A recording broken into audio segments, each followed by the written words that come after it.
For most people, the thought of tax season is daunting, especially if you don't understand what makes the most sense for your situation. From a personal perspective, my tax situation is relatively simple, so TurboTax has always done the trick. Not so much from a business perspective.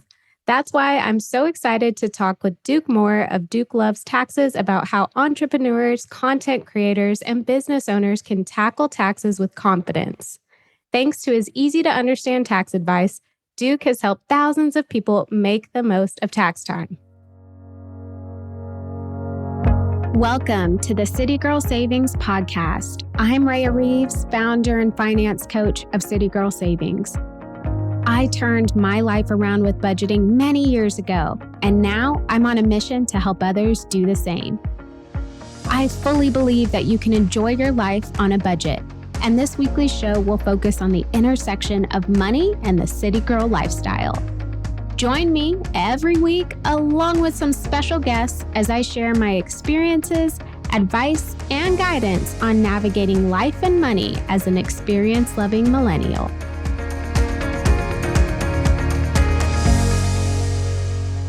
Duke Moore is a certified tax coach, enrolled agent, and founder of Duke Tax.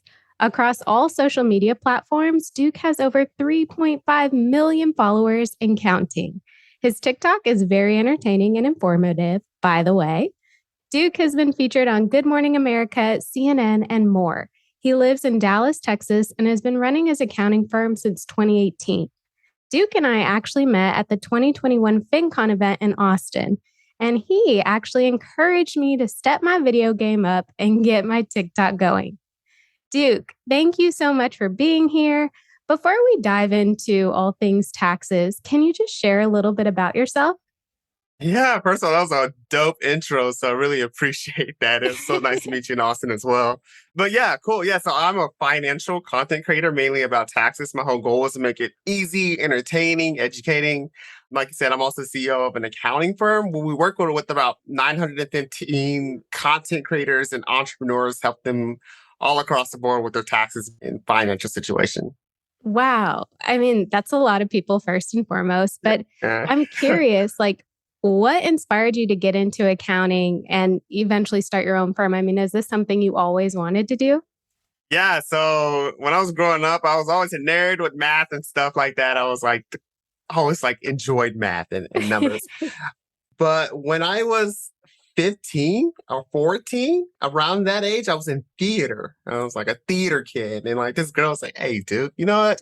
You should try out for this casting company. You're pretty cool. You should really try out for this casting company." So I did. I auditioned. And long story short, I ended up being casted with an agency out here in Dallas. And so long story short, I ended up becoming a model actor when I was 15. So I was working with companies like Frito-Lay, Neiman Marcus, JCPenney. You could walk around the mall. You'd be like, "Oh my gosh, there's Duke," and things like that. So what happens is they pay you as a 1099 contractor. You're considered self-employed. So they were paying me all this money, but no taxes were coming out of my account. So at the end of the year, they sent me a 1099. I was 15. I had my parents drive me down to H&R Block, and they're like, "Dog, this is what you got going on. You owe taxes." They taught me about write-offs and things like that. Yeah, I ended up with a tax bill of $1,500. My first time filing taxes. Right? You feel me? Because all you hear is "Oh, I'm getting my refund." I'm yes, I'm going to cash up today, but nah, I was in for a big surprise. And yeah, so I got hit with that feeling at a very early age. So I know what it feels like. And since then, it's always been I've always found taxes and things like that interesting, and I've been able to help people. So that's what kind of inspired me to really start my own business, help other people, make content around these things, because I feel what you feel. Here's what I did to get out of it, and here's what you need to know going forward. Wow. So I did not know that. That's really cool. And something we have in common. I totally did acting and modeling in LA, but that's neither here nor there. But there you go. At such a young age. So from that point on, were you okay, I need to figure this out, or this is something that I really want to focus on? Wow. Yeah, exactly. So at that age, I got started with QuickBooks too. And they told me about QuickBooks. So I started learning QuickBooks when I was at that age, YouTubing it. And I'm "Oh, this is cool." And then I ended up you can be a pro advisor with QuickBooks. So that was my first step. I ended up becoming a pro advisor with QuickBooks. Like I went through their training. So QuickBooks has their own training. If you guys don't know, you can go through their own training. And once you become a QuickBooks pro advisor, they list you in their directory. So then I started getting clients. I was like, oh, I wasn't prepared for this. And Whoa. then that's where it kind of like just took off. And Oh that's my where it God. started. It didn't necessarily take off, but that's where it started. That's so So, cool. And so when I was younger, my dad would always have me do like random tasks for him. And he had Quicken, which I mhm. think is like the personal form of QuickBooks. I don't Right. even know if it still exists, but I would like take his checkbook register and enter the numbers like into Quicken. So like I've been kind of obsessed with Quicken QuickBooks for a while, but that's so cool. I didn't even know you could get Uh, trained in it. Yeah, they have their own training. If you get the accountant version, that's the loophole. Is that there's a like QuickBooks accountant version, and like it gives you QuickBooks for free too. That's where they have their training in it, and it's completely free. And if Wow. you do a good job, they'll list you on the public, and like there you go. Dope. Well, you also offer a variety of other services, right? Like filing, bookkeeping, company hmm formations, and more. So, if someone was ready to start their own business, in your opinion, what should they do first? 100%. What I would say is like try to get some type of consult. They can get kind of expensive. You can expect to pay anywhere between $300 to $500, but they're 100%. They're so worth it because we see people who advance in their careers or advance in their business a year or two from now, and they have no idea what they're doing, and they're in this whole mess, and things are really expensive. Now we have to clean up your books, and so minimum you can expect for clean up books is like $2,500. But had they known in the beginning what to do, it could save a lot because a lot of people just need direction. And the access to information is so amazing these days, like even YouTube videos, but sometimes it's too much and sometimes it also could be misleading and have you going down the wrong direction. So I would 100% say, hey, get the access to information if you can. If you have the money, $300 to $500, invest that into some type of person who works specifically in your industry. That's also the other important part. They have to, because if you're going to spend that type of money, make sure that person has the experience to do that. For example, you have doctors that are very like generalists. Like you can go to a doctor and be like, okay, they can give you very generalist, but sometimes you have doctors for specific areas of your body. You have a hand doctor, you have an elbow doctor, you have a brain doctor, you have all these type of doctors. These are specialists. So when you're looking to do this consult, like if you're a content creator, speak with someone who has content creator, experience. If you are doing a landscaping company, hey, do you have any landscaping clients? Because they have the experience, they have seen the problems. All they're doing is just telling you the problems that they've seen before and the solutions to it. And that's essentially what it is. Like, hey, look, I've seen this client do this. Make sure you don't do that. So that's Yeah. essentially what it is. I would always say, like, make sure that person has experience. I have seen clients getting consults from, and it's just it's very general. So it's just the job is still done at the end of the day, but the value may not be there. You can also spend that money with someone who has that experience. Okay. And so let's just assume a business owner or someone wants to start their business and they're like, okay, I have an idea that, I want to be a content creator. And so, they reach out, get some more Mhm. information, do whatever they can. But from like an actual establishing like the business perspective, what do you think their first step should be? So, especially as content creators, we're really big on our content creators about this, is forming some type of entity. The most popular one is going to be an LLC. And the reason why we say this for our content creators is because the whole purpose of an LLC is just liability protection. If you do a no-no, I mean, they can only come after what's in the LLC for the most part, not after you personally. So the example that we like to give our content creators is, let's say you do a brand deal. You do a brand deal, you negotiate everything goes through, you post a video, but for whatever reason, that video hurts their image or it hurts their reputation. Now they're coming after you, blah, blah, blah. You did this. And so maybe there has some type of, they want to sue you, but you don't want them to come after you personally. They can only touch what's in your LLC, not your personal life, not your house, not your homes, not your family. I hope they don't try to take the kids, but I'll give your kids, both of them. Take them. Yeah, take them. I don't want them anyways. My nerves. But yeah, that's the whole purpose of an LLC, just so they can touch you on the personal side. Okay, so you would say first order of business, get your entity, aka LLC, formed. So let's Yes. assume someone Um, doesn't do that. Does that mean that they are? functioning as their business. I think sole proprietor is the appropriate term for it, but they are the business. And therefore, if someone comes after them, they're coming after everything that person owns. Correct. So yeah, that's a really good point. So you don't need an LLC to do business. First of all, you don't need an LLC. It's just, I would say, best practice. And if anyone doesn't know what sole proprietor means, sole proprietor means I think sole as solo. Essentially, you are in business by sole proprietor is typically like a tax status.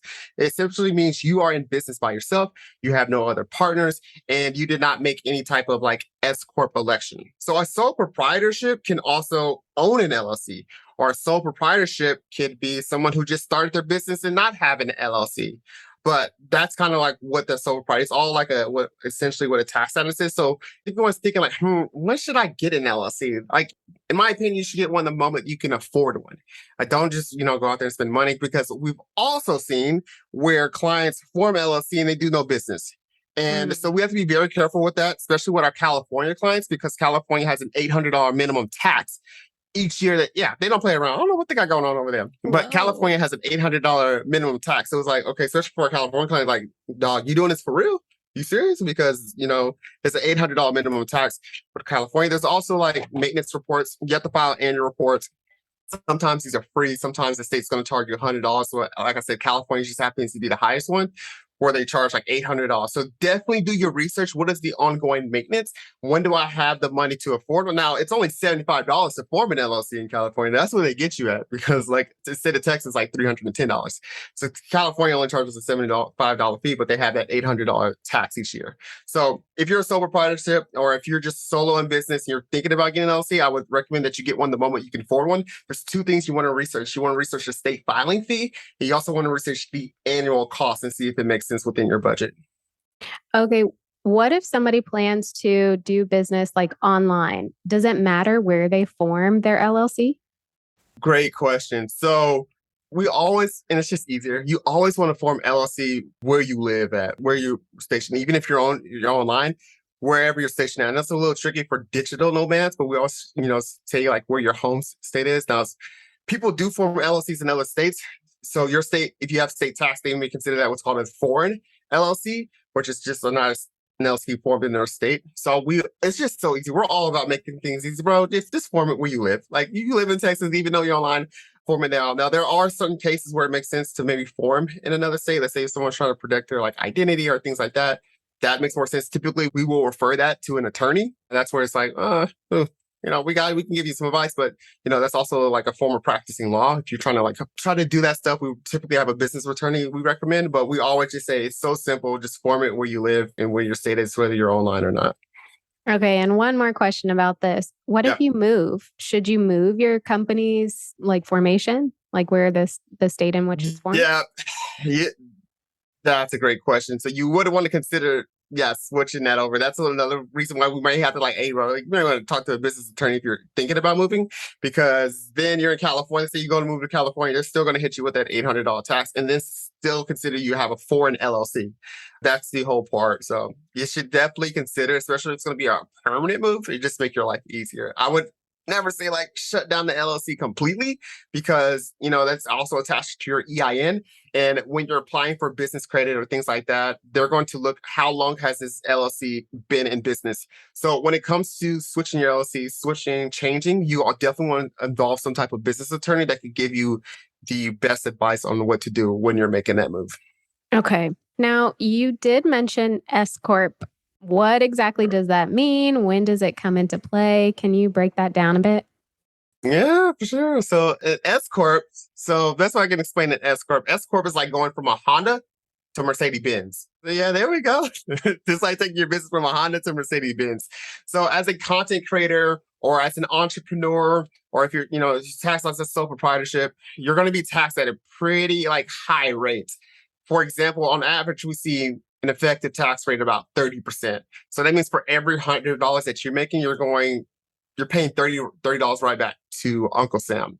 So it's interesting because when you look at the tax brackets, you can be in the 12% tax bracket. Like if you look at the income tax brackets, you could be at the 12% tax bracket, but yet you're paying 30% in tax because you're getting hit with an additional tax called self-employment tax. Whereas if you're not on a W-2, you don't have self-employment tax. So you're paying extra taxes as a content creator, as an entrepreneur, as a sole proprietorship. So S corps are a legal, what I would say, loophole to help content creators, to help small business owners, to help entrepreneurs essentially pay less in self-employment tax. Now, the big question is, okay, when do I go from a sole proprietor to an S corp? Rule number one, to have an S corp, you have to have an underlying entity. So what that means is you have to have an LLC or a corporation. Typically, you have to have an LLC. That's the first rule. Okay, I have my LLC. Sweet. I made it. Yes. Now, earlier we talked about, hey, having an S corp is like going from a Honda to a Benz, right? It is nice. You looking clean, like you ride smooth. But there's also additional maintenance costs when it comes to it. Whereas a Honda may not have that much maintenance costs throughout the year, a Benz is going to have, more expensive gas. They're going to have more expensive tires. The oil change is also going to be more expensive. The same is true with an S corp. It is more expensive to maintain it throughout the year.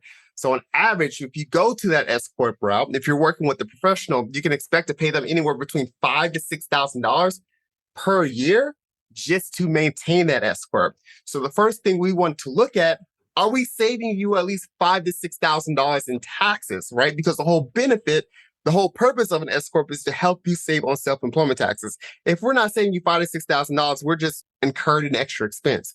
Now, what we notice where this threshold is at when we take in on average, it's about $55,000 in net profit. So that's all your income minus all your expenses. What that number is at the bottom, that's your net income. If it's typically $55,000 or higher, you may be a good candidate for an S corp because that means you're probably saving about, I think when we run the numbers, you're saving about $6,240 in taxes once you're kind of like at that threshold. So that's at least typically what we recommend. Of course, run our analysis, do our due diligence, but just a general advice for when you're hitting about 55K in net profit, that may be an S corp, may be the route for you. Okay, I think that's incredibly helpful. And it leads us nicely into this next topic of bookkeeping. So you're saying when somebody has a net profit of about 55,000, so after their expenses is taken away from their gross revenue, they're left with 55,000. What is the importance of bookkeeping in that situation, but any scenario? And someone who maybe is not making that kind of money yet, how can they get started with keeping their books? Yeah, great question. So I know we've been talking about LLCs and all that stuff, but like you don't need an LLC, you don't need an S corp to write stuff off on your taxes. You just got to be in business. Content creators, entrepreneurs, they are entitled to the same write-offs as Amazon, as long as these expenses are both ordinary and necessary. So bookkeeping is extremely important because this is where you're tracking your income, and this is where you're tracking your expenses or your write-offs. And the more serious you take your bookkeeping, the more serious you appear about your business. There is literally nothing, at least when we're preparing a tax return, there's nothing we can do without your bookkeeping. There's just nothing. We can't help you save on taxes. It's very difficult to prepare a tax return. And I get it. Bookkeeping is, I mean, I know you like it. You like it. Unless you're Duke, right? Or Rhea. Yeah. Yeah, it's a lot. It's a lot. I get it because we see it all the time. It's like, who wants to deal with that? Let's just make some money. But it's super important. The best way I could give an example is if you were to come to us and be like, hey, Duke, my net profit is $55,000. I want to be an S corp. I'm like, okay, cool. If I were to just put you in that S corp without, trust but verify, what we like to say, then it's also, if it was a doctor, that's practice. That's exactly what it is. I'm prescribing something to you where it doesn't make sense because I maybe didn't go through your books. I took your word for it. So this is why we always go through books. We always prescribe things because you don't go to a doctor and be like, man, my arm's broken. I need a cast, doc. I need a cast. Turns out you got something else. And the doctor just give you a cast. It's just malpractice. So bookkeeping allows you to make very good decisions. When you are starting your business, you got to think of it as a child, as a baby. You have to lead it in the right directions. You have to be able to make decisions for your business. Bookkeeping allows you to make those decisions. You don't want to lead your business in the wrong direction because just because you have money hitting your bank account doesn't mean you're making money if it's coming right back out with expenses. Money in the bank is dope. Money coming out is not good. When you see that net profit is super low. So QuickBooks is a great option. I know we talked about QuickBooks, but it can be like on the expensive side. You can expect to pay out just starting out like $15 a month up to like $80, $120 a month. For those who maybe can't, do bookkeeping, Excel, we see a lot of people Excel, Google Sheets, just track it. Just get started, pen and paper. Let's just run it. Just get it out here. I don't care if you have stone and rock, right? Caveman style. Just do something that where you're tracking definitely these income, these expenses. I think there's other softwares out there like TurboTax. My friend has something out there for, business owners called Cash Control. Her name's Laura Lynn Wilson. She has a great thing out there where she's like teaching people. I know you have something as well. It's just get the resources to, do it, to get started. It's super important, bookkeeping. Yeah, I mean, I think, from a personal perspective, I always preach, hey, track your spending, right? Like whether you're physically writing, using Excel, using an app, like whatever the case may be, track it. And the same goes for your business. Yeah. It's just more official and called bookkeeping. Got a money question you want me to answer on the podcast? I'm starting a new segment on the show called City Girl Solutions, where I answer any questions you have for me. Money, business, life, you name it. Submit your questions at citygirlsavings.com/QA and get your question answered by me in a future episode. And did you know that we have so many free money resources on our blog, Instagram, and TikTok channels? Find us across the internet at City Girl Savings. Okay, so that's good. So anyone can get started with bookkeeping, literally just write things down. One question that popped in my head when you were speaking is, let's say someone is, physically writing everything. They have their full list for the year. They give it to you. At what point do they need to prove that they spent that, right? Like, do they need to keep receipts? Where does that come in? Great. I love it. So you should always keep your receipts. Definitely keep your receipts. It's a lot easier to keep it stored digitally because receipts tend to fade over, over time. So if you can snap a picture, have some type of Google Drive, that would be great. Now, the IRS does not require you to ever prove an expense when you're taking it on the tax return. They have something called the Paper Reduction Act. We're like, we don't want all that stuff. They only want it in case of an audit. So that's what's protecting you. So you can claim all your legitimate expenses, store your receipts. The moment that you have to prove it is when they challenge you or when they want to audit you. And this is where they're going to be like, where's your records? Where's your receipts? Because in order to take these deductions and take these write-offs so you can pay the least amount of taxes possible, you are signing off that, hey, I'm keeping my records for at least 7 years, in case of an audit. So those are things that they require. There's no proving when preparing the return or filing the return. There's only proving in case of an audit. And I'm assuming the IRS can choose to audit when and how they want to. Yeah. They don't play around. They can, even if you don't file a return, they'll file one for you. They're like, hey, bro, you want to file? And then it's called a substitute for return. Every time you get a 1099 or you get a W-2, the IRS also gets one. So they have what's called this matching system, the automated underreporting. It's the automated underreporting system. So it's like, they're like, all right, look, we done gave you a year or two. If you haven't filed your return, we'll file one for you. And that you don't ever want that one because they don't give you any write-offs. They don't give you any deductions. So some people think they can get away from not filing a tax return. The IRS knows one. They will file one on your behalf, and they will send you a bill, right? And so a lot of people's like, well, why can't the IRS prepare our own tax return? Well, the IRS doesn't know what you got going on. They don't know your write-offs. They don't know if they won't even put your dependents on there. So claiming a dependent can help you save a lot in taxes as well. So yeah, they'll audit, they'll file return for you. Whoa. And can you amend that return that they do on your behalf? That's exactly what we do. We file an original return. So it'll cover over. So we had one client, like she was a dancer. She was an exotic dancer and she was getting 1099 from the club.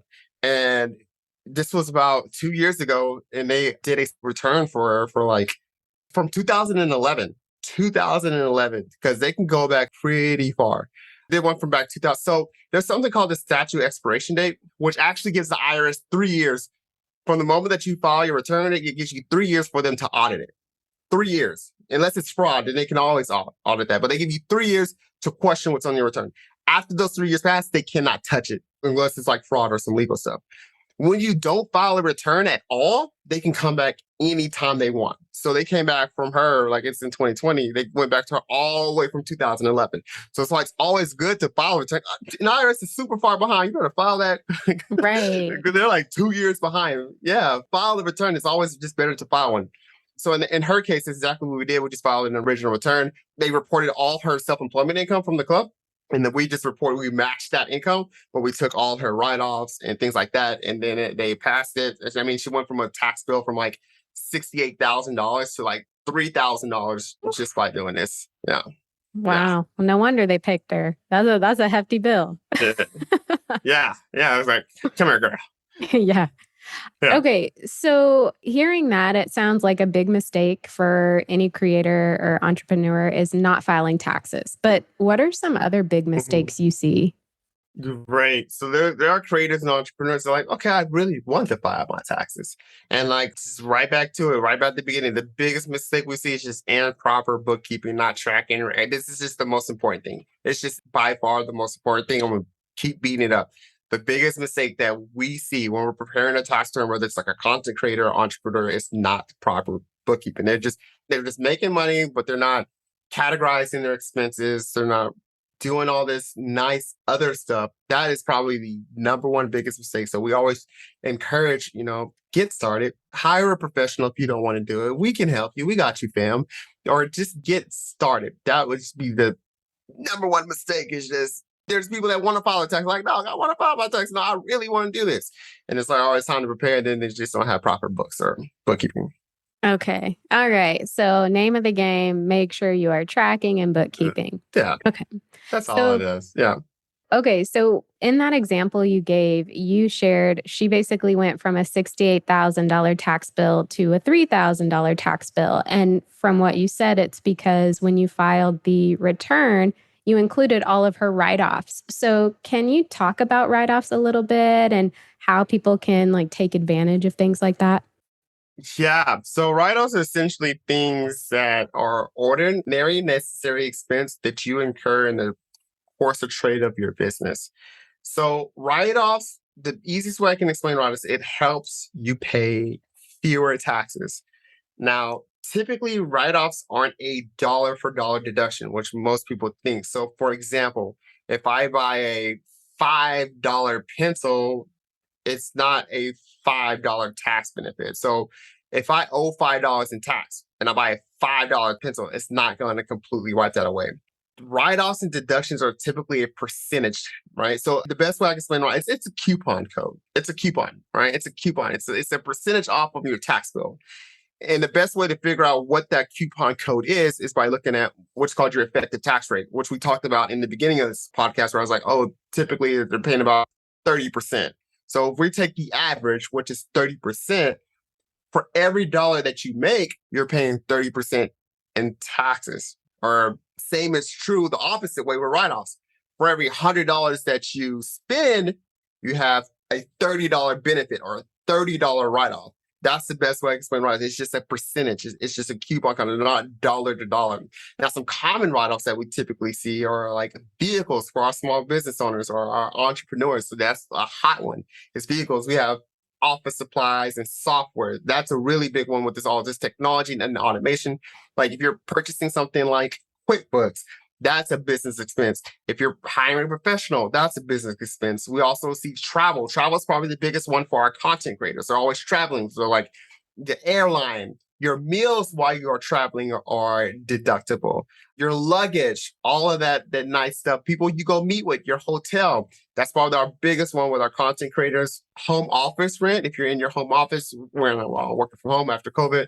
We also see rent as a high one, and then just cell phone. We're all using our cell phones nowadays. But I would say, like, as far as write-offs, that's what it is. It's essentially a coupon code, and those are kind of like the top ones, like software, vehicles, rent, travel, and your phone, just to name a Okay. few.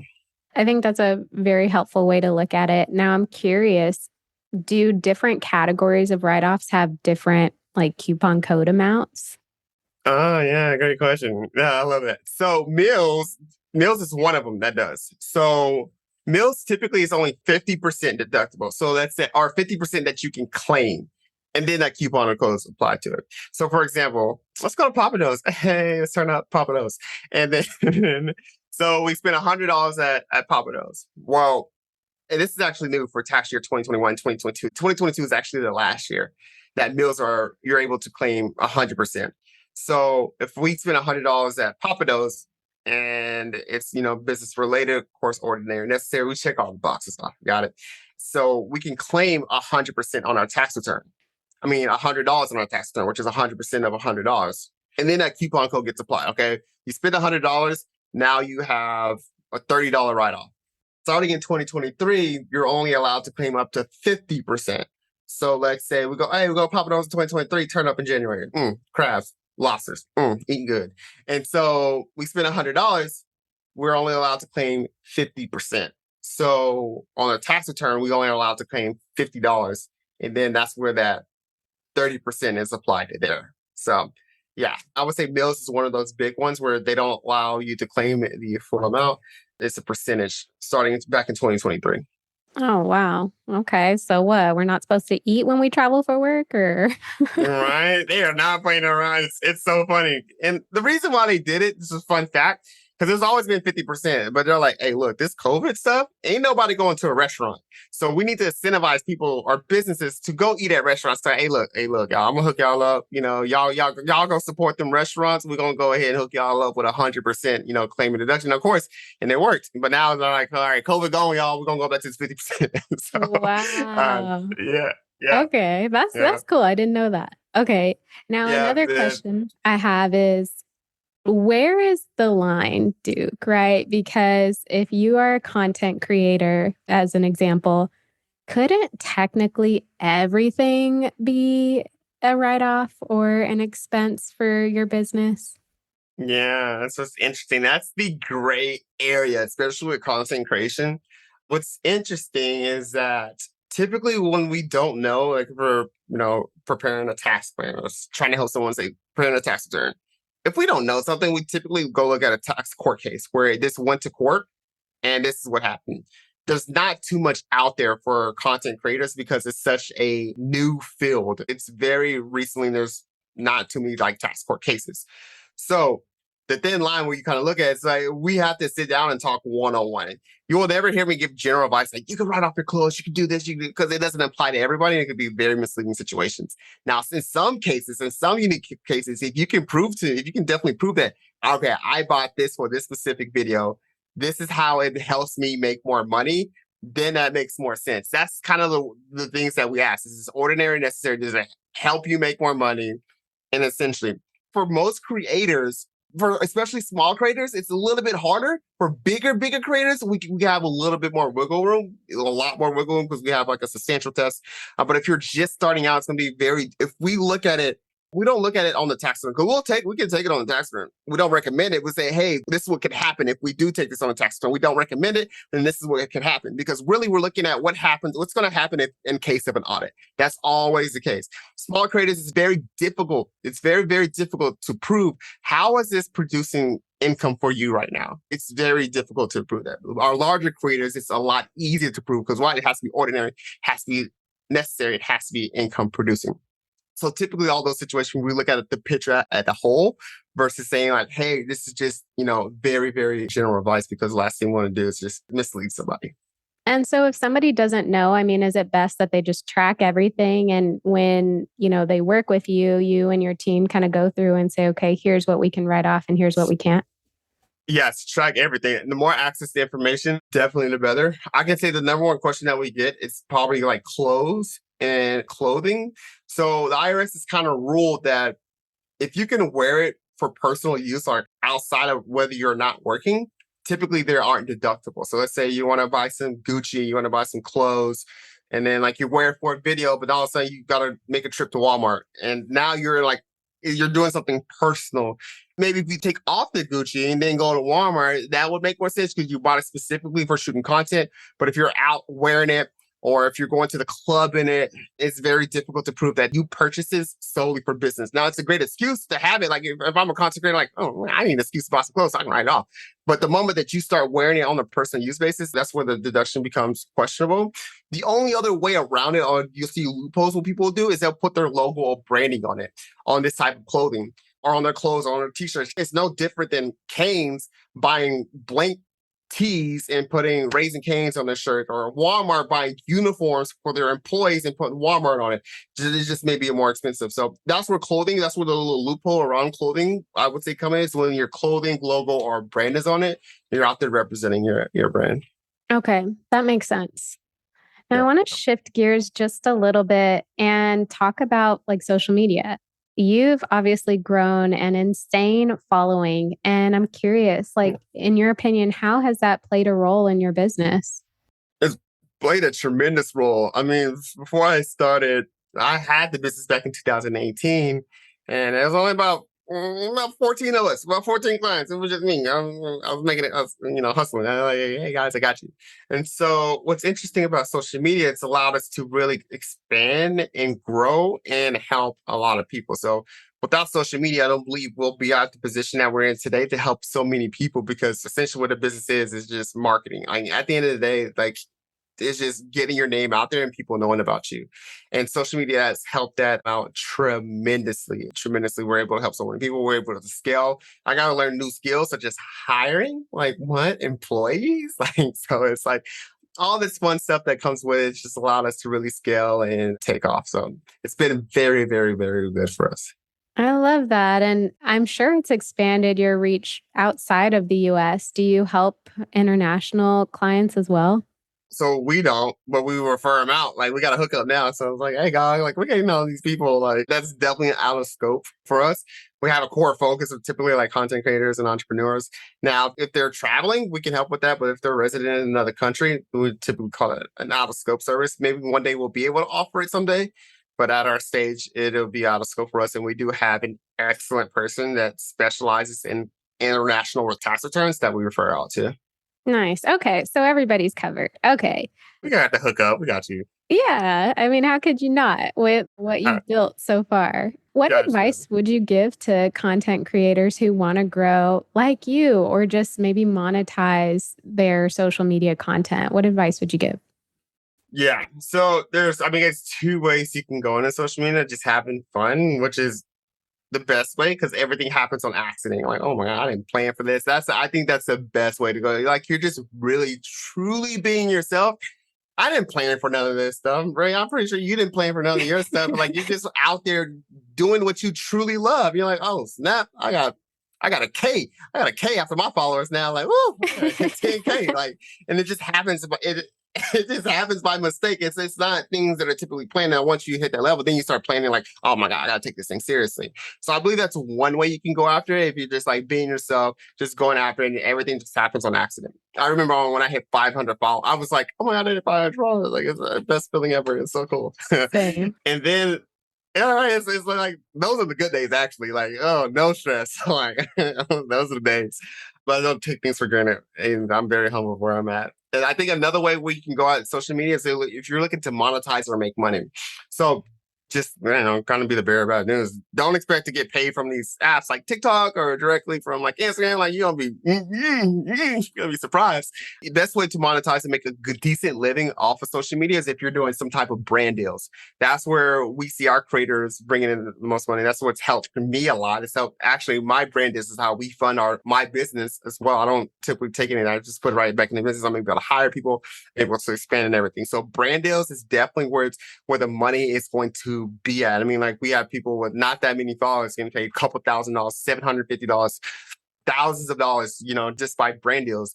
And so what's interesting is that is actually the future. And that's why we focus on content creators. Not only am I a content creator myself, but I see the future of e-commerce. China is a country that's like way ahead of us.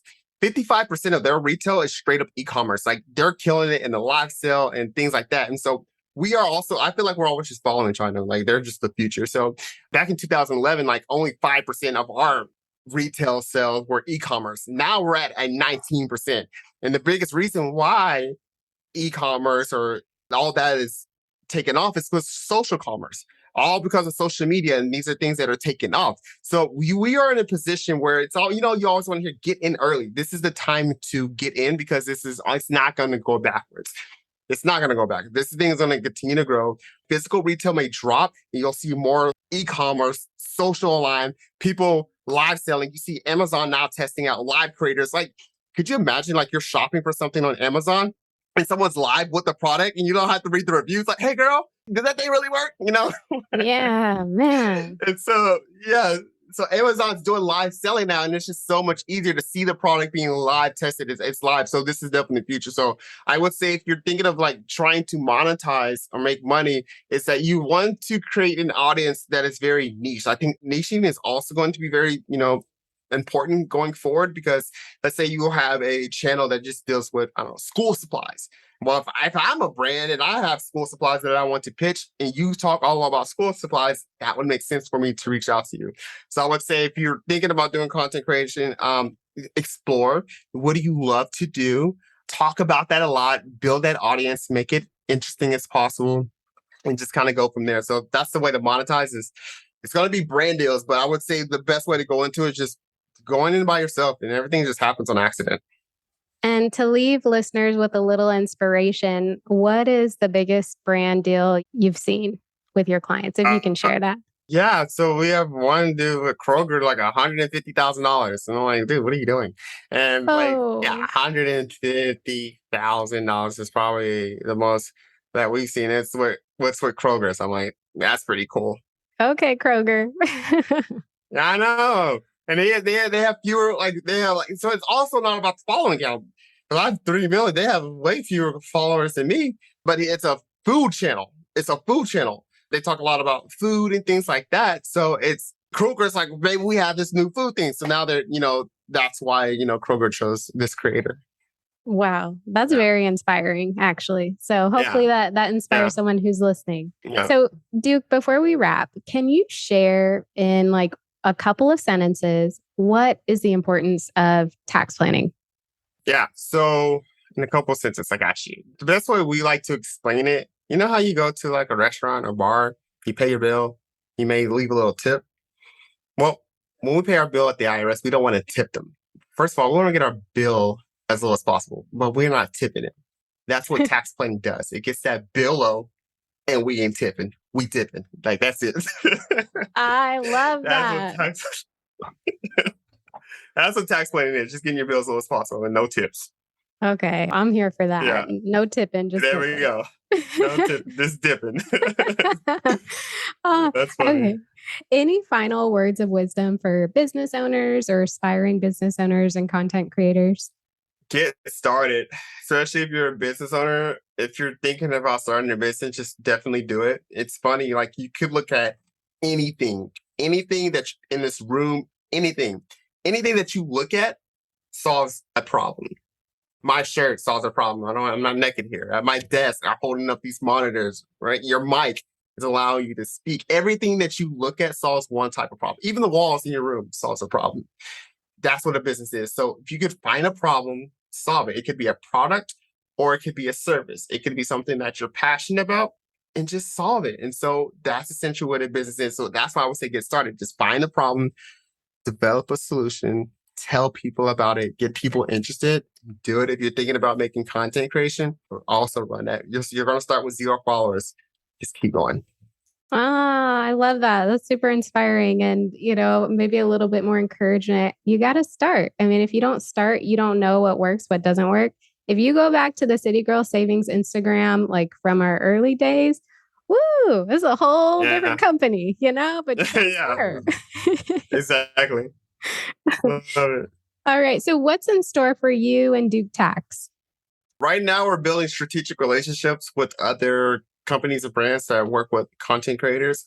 So we're looking at trying to build something with Creative Juice. They work specifically with content creators in banking.